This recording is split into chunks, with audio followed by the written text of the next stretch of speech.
In infinite series, today's topic is D-Alembert ratio test. And just I glance the topics that you have already studied. What is the first? We have started with infinite series definition, and when we say that infinite series converges, and then we have taken Cauchy's general principle of convergence. Next, you have studied what you have studied. You remember? You have studied positive term series. We have started with positive term series, and you have studied two comparison tests. Comparison test 1, comparison test 2. You go through all that one. I don't revise all that things you have studied. I will only recall what you have studied. What is the next one? Two tests, positive series. We have started with positive term series next. Next, two comparison tests. After that, a P series, or it is called auxiliary series. What is auxiliary series? This we often use here in almost all the problems. Sigma n raised to p, 1 upon n raised to p is called auxiliary series, and it converges if p greater than 1, diverges if p less than or equal to 1. Converges, diverges. Then you have studied Cauchy's root test. What does Cauchy's root test says? If un, sigma un is positive term series, and limit un raised to 1 upon n is L as n tends to infinity, then L less than 1 converges, L greater than 1 diverges, L equal to 1 test fails. We cannot draw any conclusion. That is called Cauchy's root test. Now, second test on positive term series is D-Alembert's ratio test. D-Alembert's ratio test. So in D-Alembert's ratio test, what does I give the statement here? Because in the examination you may get state and prove D-Alembert's ratio test. Just a minute.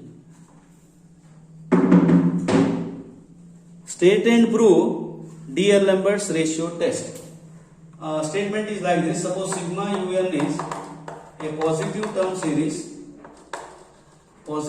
series, and limit un plus 1 upon un. Say I have taken un plus 1 upon un. Sometimes in some authors may take un upon un plus 1, but I prefer un plus 1 upon un only, because see here, if it is L, then if L less than 1, sigma un converges. L greater than 1 diverges, sigma un diverges. As in the case of Cauchy's root test, when L is equal to 1, test fails. Test fails means we cannot have any conclusion when L is equal to 1. L is equal to 1, test may converge or even diverge. Since it is a positive term series, only two chances are there. It may converge or diverge. Therefore, when L is equal to 1, we cannot say that it strictly converge or diverge. It may converge or it may diverge also. So we say that test fails when L is 1. Now this is D-Alembert's ratio test. See, in Cauchy's test also, when L less than 1 converges, L greater than 1 diverges, L is equal to 1, test fails. That is why I have taken un plus 1 upon un.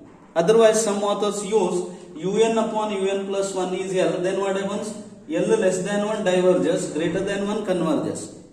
Don't get confused with that one. If you refer some other book, you may get un upon un plus 1. Then here it is exactly reverse. L less than 1 diverges, L greater than 1 converge. I think you followed this statement. Proof of this.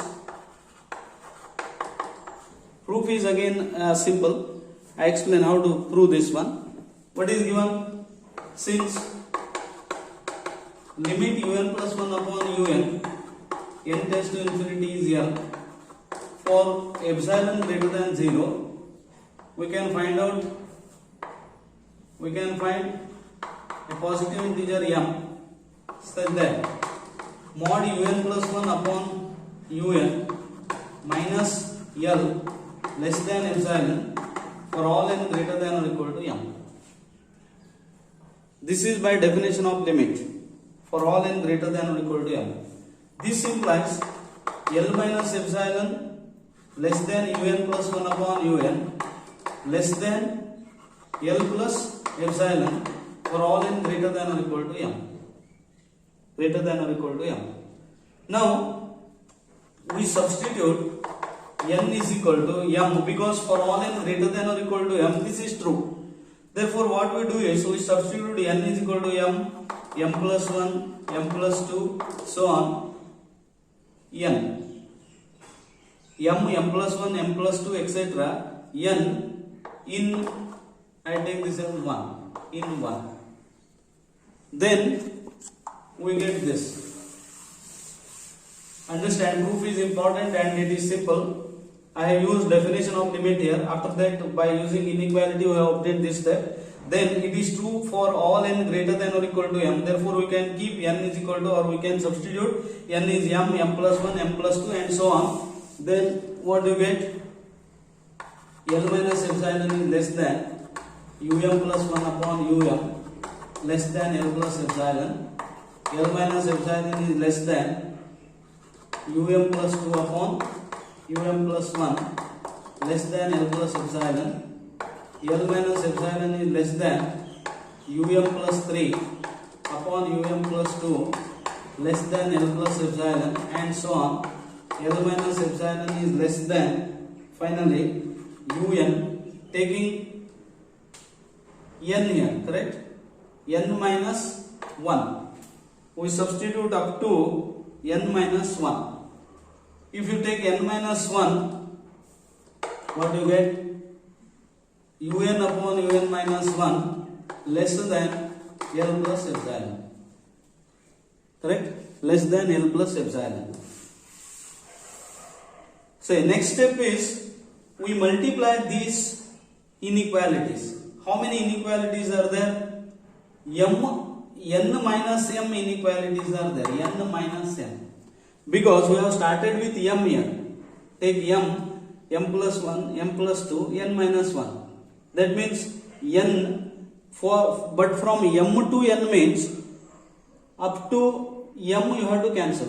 Total number of inequalities is n minus m. Multiplying we get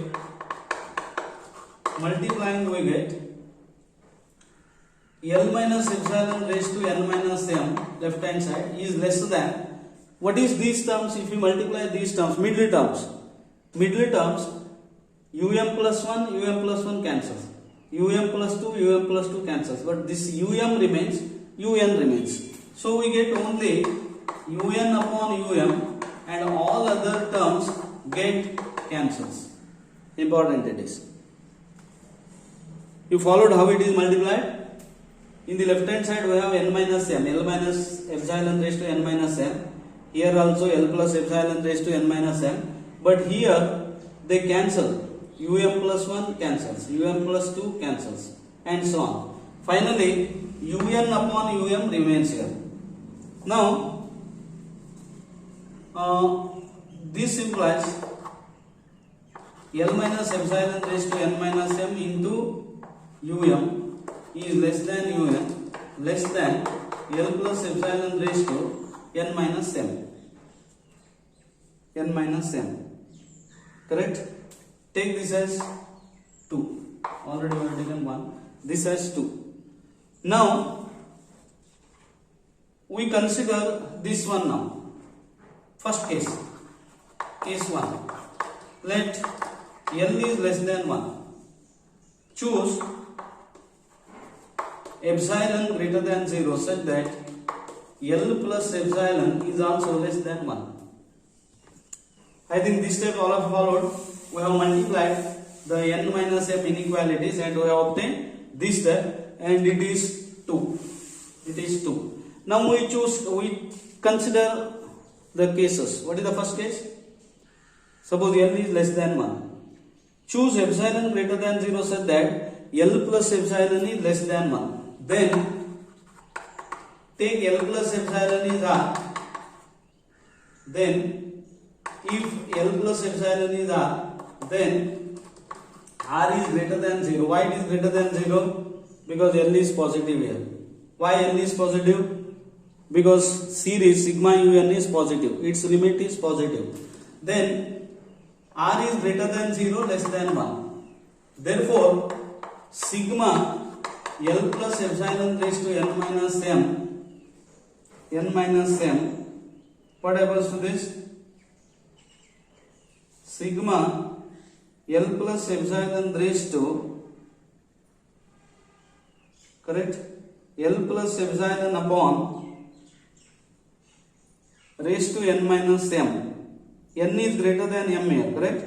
N is greater than m. We have to simplify like this. Suppose 0 less than or less than 1, then I take this one. First case is L less than 1. I repeat this, L less than 1. Choose epsilon greater than 0 such that L plus epsilon is less than 1. Therefore, I take L plus epsilon is R. R is then greater than 0, less than 1. Because it is a geometric series. I explain why it is geometric series. Then from 2 un is less than L plus epsilon raised to n minus m. It is therefore this implies un is less than L plus epsilon raised to n upon L plus epsilon raised to m. Correct? Raised to m. It is therefore, or is it um it is correct? Is there, sorry. Un is less than this, correct? Into is there. I take correct? This implies un is, I think you have no confusion here. I left this term. Here I have taken, but here and you have to multiply here. Therefore, I write this as see here, un is less than upon L plus epsilon raised to m into, what is L plus epsilon? We have taken r raised to n, this raised to n. Therefore, un is less than k into r raised to n, or k1 into r raised to n, where k1 is this constant. Now consider this, sigma r raised to n is a geometric series, and r is less than 1, therefore it converges. Therefore,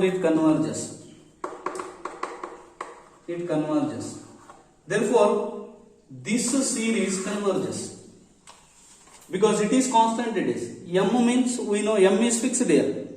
M is fixed. Um upon L plus epsilon raised to m is constant. It is un is less than k1 into r raised to n.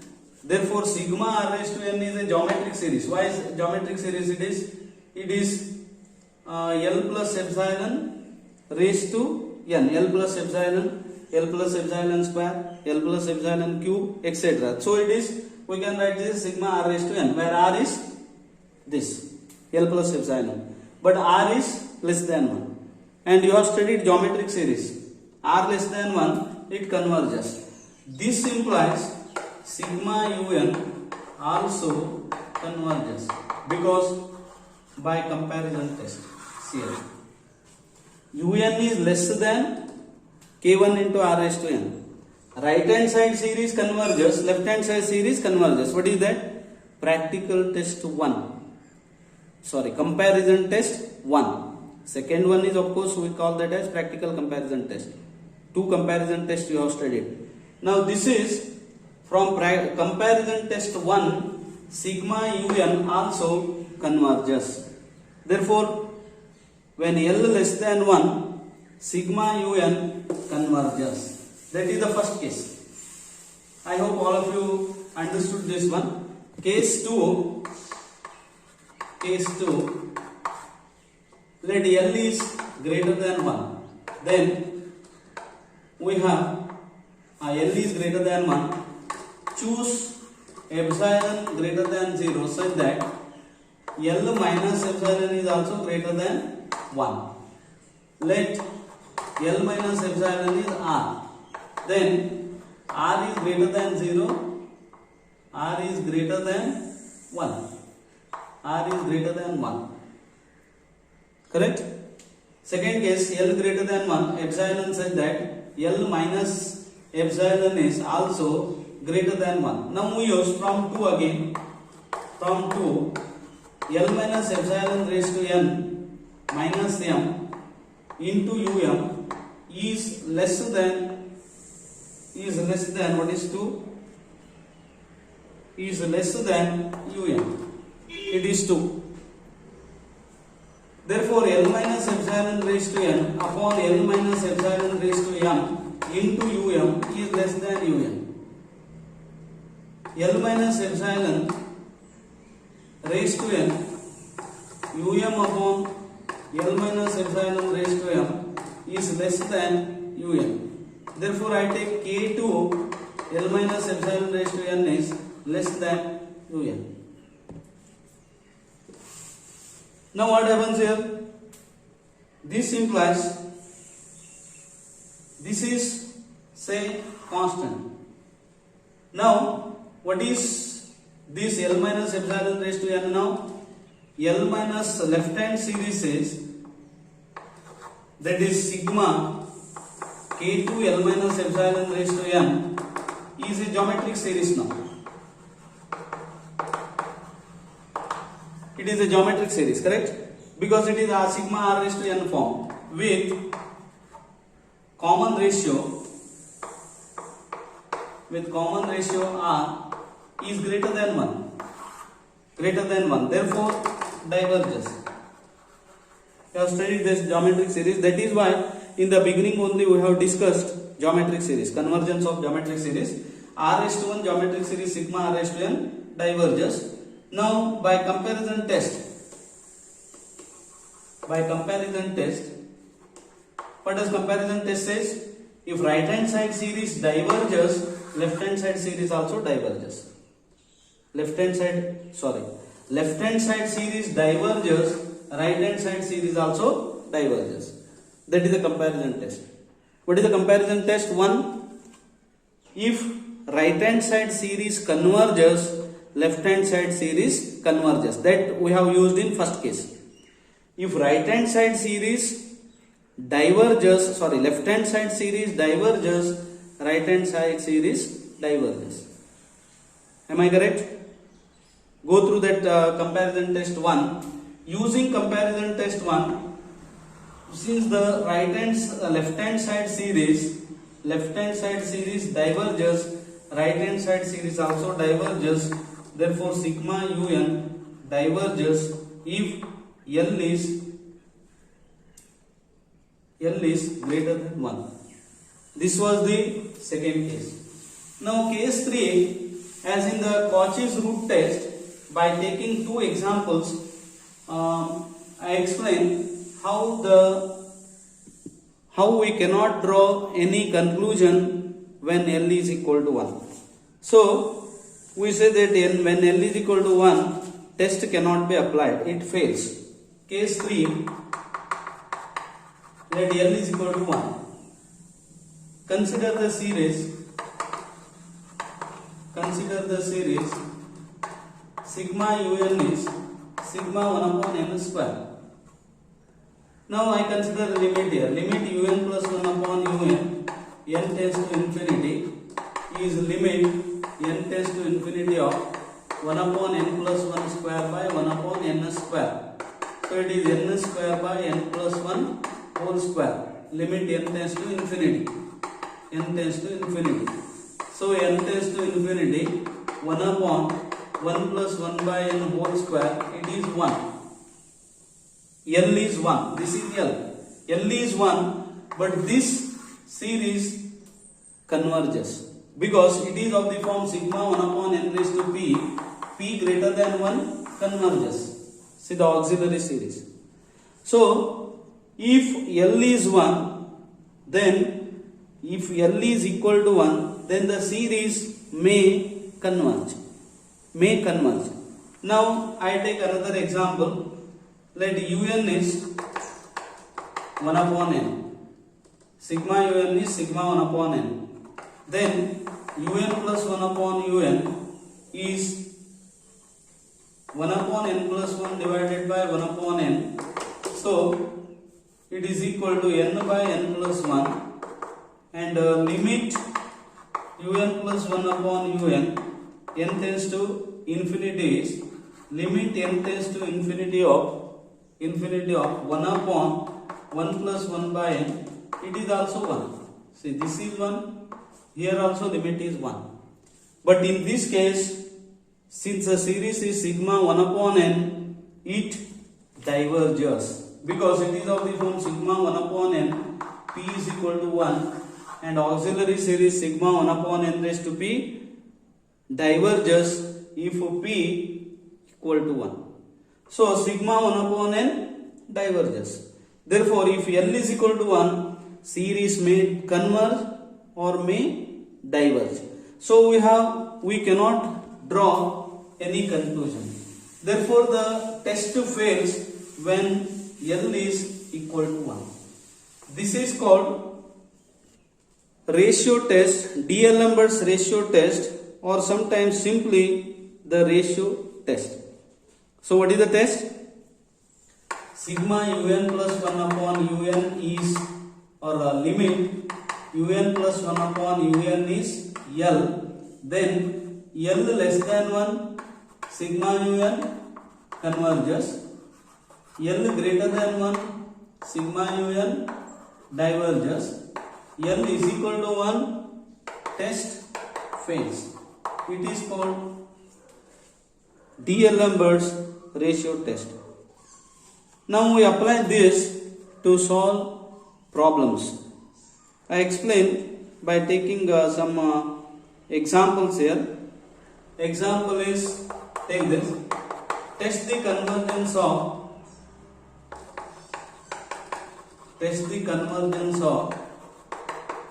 the following. First one, sigma 2 raised to n factorial by n raised to n. Sigma, second problem, 3 raised to n factorial by n raised to n. Third one, sigma r raised to n by 3 raised to n square, r is greater than 0. Three problems I start with these three problems, and first two problems are of same type, but third one is, it involves r, where r is greater than 0. Now if this is suppose it involves fractions and also n factorial, this type of terms, un involves this type of terms, we apply D'Alembert's ratio test. When we apply Cauchy's root test, when un, that is nth term of the series, has exponent raised to n or raised to n square, power of n, in that cases we use Cauchy's root test. In these cases we use D'Alembert's ratio test. Let first one, un is 2 raised to n factorial by n raised to n. Understand carefully, the problem is important here. If you understand one problem, then for all the problems procedure is same. We apply D'Alembert's ratio test here. Therefore we write un plus 1, 2 raised to n plus 1, n plus 1 factorial by n plus 1 raised to n plus 1. I think there is no problem in writing this un plus 1. Un, you take given sigma un, this as un plus 1. Now I consider limit un plus 1 by un, n tends to infinity. This is the next step. It is limit n tends to infinity of un plus 1, 2 raised to n plus 1, n plus 1 factorial, n plus 1 raised to n plus 1, un plus 1, divided by un is same as into n raised to n by 2 raised to n factorial. Follow now? Un plus 1 upon un.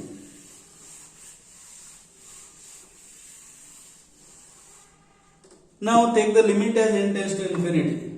It is limit n tends to infinity. I simplify this further. 2 raised to n plus 1 upon 2 raised to n is 2. and n plus 1 factorial upon n plus n factorial is n plus 1.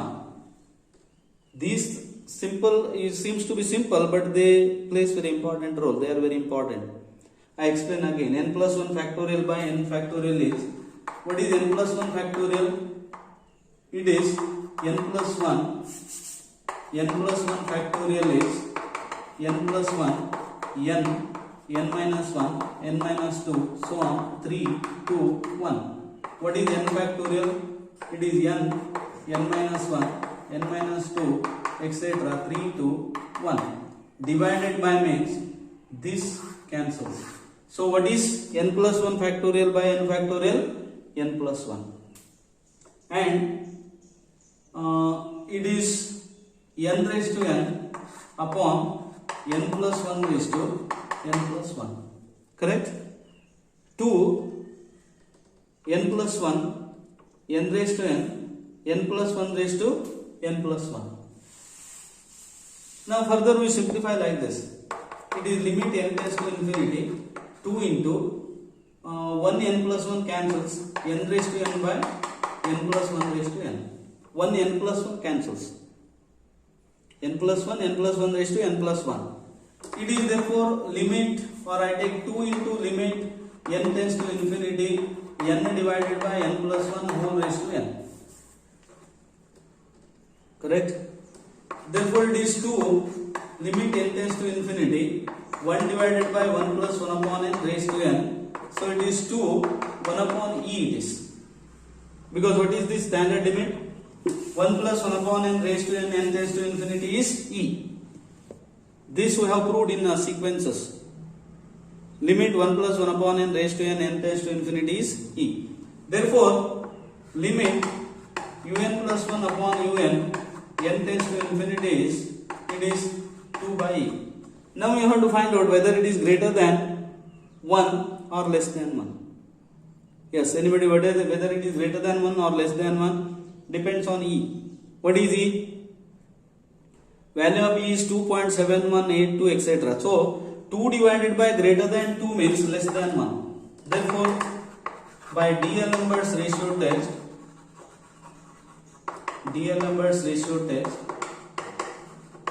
sigma un converges. Now see the second problem. Procedure, everything is same, but in the second problem we have, instead of 2 raised to n, we have 3 raised to n. So in the second problem, last step will be 3 by a, and it will be greater than 1. So second one diverges. Okay, you try that. Second one diverges. Everything is same, only instead of 2 there is 3 in the second problem. So last limit will be 3 by e. 3 by e is greater than 1, because what is e? 2.71, etc. 3 by less than 3 greater than 1. So second problem, it diverges.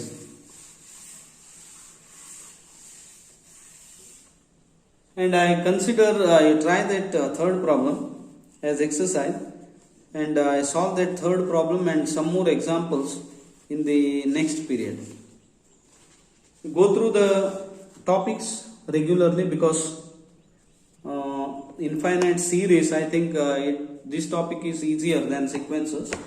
Sequences, I have to give some examples. I give that in the next period. Thank you.